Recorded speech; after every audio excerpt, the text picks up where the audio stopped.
What's going on, everybody? Tommy from FightCamp here, former U.S. national team member, and I want to break down the body shot knockout in the Ryan Garcia versus Gervonta Davis fight. Now, a lot of people are saying that Ryan quit, that he could have gotten up. Did he quit? Could he have gotten up? I have a very strong opinion on that. But you're gonna have to wait until a little bit later in the video to hear my opinion on that. Before we get into my opinion on whether or not he quit, I want to do a demonstration, a little breakdown of what happened in the 7th round that led to that body shot knockout. Let's get in the ring. All right, so I have my Gervonta Davis standing right here. I'd say they resemble each other a little bit. Jessica from FightCamp, she's gonna be acting as Gervonta Davis. So, all right, we're in the 7th round, moments before the knockout. Gervonta, of course, is a southpaw, which means that he was leading with his right hand. Ryan is orthodox, leading with his left hand. Gervonta, of course, hands up high, very low stance, was measuring with his jab to look to set something up. When he threw that jab, Ryan came, throw it one more time, Jessica, and tried to counter him with that hook, just missed. Ended up over Gervonta's head, and he did exactly what he should do in that moment, Ryan did. He took all his weight, pressed all his weight on top of Gervonta's head, and I think in hindsight, he probably wishes that from here he could have maybe angled out or just left his weight there until the referee broke it up. But because he was in that mode of being super aggressive, trying to put on a show for the fans and trying to close the show, he took that opportunity instead to throw a big right hook at Gervonta's head. Now, what's strange, most people can't generate power from right there. That would normally be a very safe position for Ryan Garcia to throw a punch. But Gervonta Davis is different. When he went to throw that right hook to the head, boom! He got hit with that body shot. And now here's where the controversy comes in. A lot of people that are saying that Ryan quit, they saw him take a couple steps back. He didn't immediately go down from the body punch. Maybe a couple seconds went by, and then he went, yeah, I think for a little while this is where I need to be.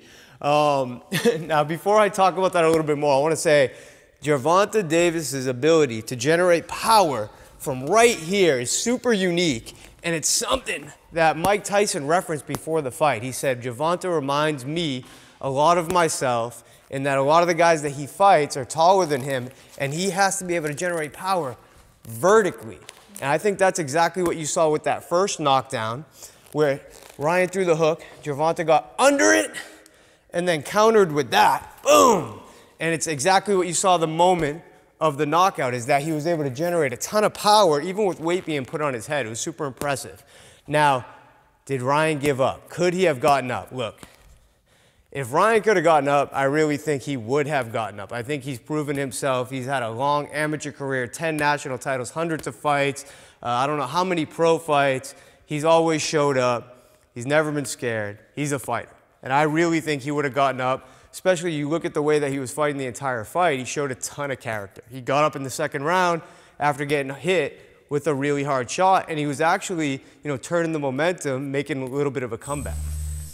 Body shots are different than head shots. A lot of times in boxing, you'll see somebody get hit right in that chin, boom, and it's like a button. It turns them off right away. Body shots have a delayed onset to them sometimes. Sometimes you get hit with a body shot, and you won't even realize you're hurt until a second, half second, second and a half later. Anybody can go back to, perfect reference, Jose Luis Castillo versus Ricky Hatton. Ricky Hatton threw that real hard body shot at Jose Luis Castillo. Hit me with a body shot, Jess. Boom! Castillo went like this, turned around, took a little bit of a walk. Same thing that Ryan did, took that knee. He said, I think I'll be here for a little while. I can't be on my feet any longer. Same thing.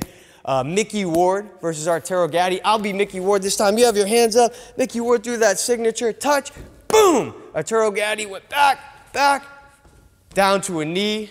I've seen people do really weird things when they get hit with body shots. I've seen a guy one time, he got hit with a body shot, and then he took his glove, touched it, and looked at it to see if there was blood, right? Just kind of like when you get hit in the nose and you look to see if your nose is bleeding. I've seen somebody do that when they get hit with the body shot. And I'll tell you a story real quick.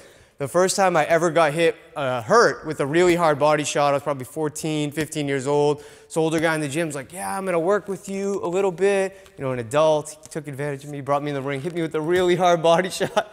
And I'll never forget it. The lighting of the room changed the shade.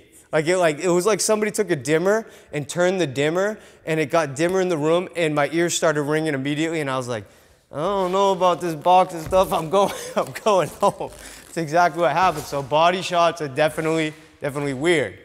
Now, speaking of body shots, before we end this video, because this is Fight Camp, we're a boxing fitness platform with instruction built in, we want to give you instruction on I'm going to give you my favorite way to land that left hook to the body. So let's do that demo right now. Jessica, get into orthodox stance. I don't like southpaws. So you have your hands up. Let's say Jessica, she's super aggressive, which she is, by the way. She's coming at me. The perfect way to set up that body shot on somebody is to throw a nice hard hook at their head. What happens when I throw that nice hard hook at their head, watch her right hand come up high to block her head. Especially if I throw it higher, that right hand's gonna come up even higher. Now, if you're fast enough, when you throw that left hook to the head, boom, you cheat your weight back over here, and that's it. So that is the best way to land that left hook to the body. You can practice that on the bag, and you can practice that on the Fight Camp app. Now, if you're interested in more boxing instruction, tutorials, workouts, check out the rest of our YouTube page where you see myself and Gervonta Davis. Yeah, of course, yeah. Jessica. And if you want to take it to the next level, new workouts every single week, tons of boxing instruction, punch trackers, the best equipment in the business. Check out FightCamp.com. Hey, if you like this video, make sure you like and subscribe and leave a comment for other tutorials that you would like to see.